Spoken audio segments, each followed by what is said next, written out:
Josh Homme explains importance of playing over practicing guitar and names younger bands he's into. Now, I'm not so much about, I don't care that much about the younger bands that he's into, but about this statement, the importance of playing over practicing guitar, which is essentially what he's explaining in this article, where he's like, in terms of playing guitar, I've always gripped everything hard. I think the key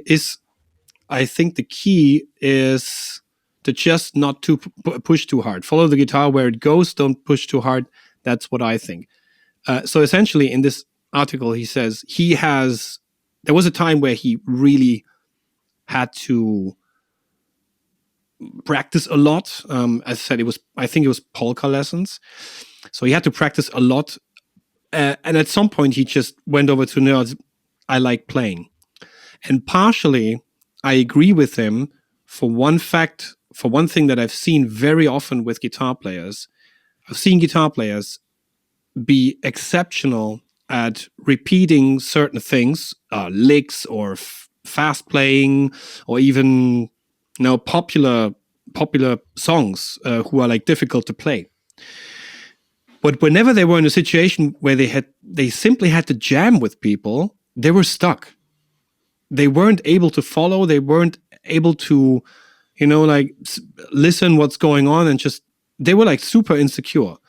And I think that's where playing really comes in. The more you play and the more you listen, and the more you're part of a collective of some sorts, I think that the better you'll be at this.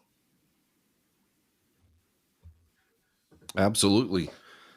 My opinion on this is kind of similar to him, but similar to what you're saying as well. I think that if you just practice, it's kind of like, when you have an oral presentation and you have to be in front of the class and talk.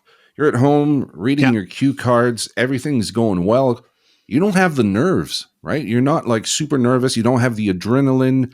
You're not thinking about like, am I going to mess this up? Am I going to puke in front of everybody? There's like this nervous factor. So you're repeating and repeating and repeating so that it's ingrained.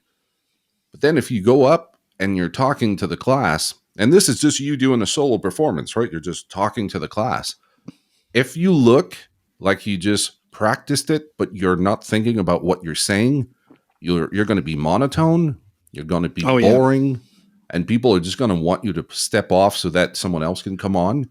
But let's say you know the topic by hand and you go up there and you're not rehearsed. You just know all the topics. Then you're more alive. You're more engaging. You're going to see if someone has a question. You're going to point them out. That's where the practice comes in as a musician.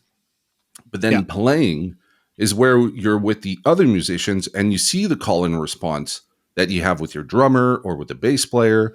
You know when to pull out because the singer is coming back in.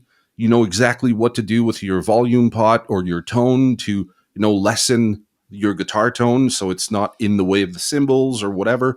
That's where the playing comes in. That's what makes a more rounded musician, is someone that is paying attention to what everybody else is doing because they already know what they're doing, right? Yeah. And I think that might 100%. be the point that he's trying to make. Instead of having a click track and you just let the computer play and you're just, fiddling on top of it, you're playing organically with other musicians who have something to say as well. And they know when to back off and when to come back in. And that's where practice is for you to learn what you're supposed to.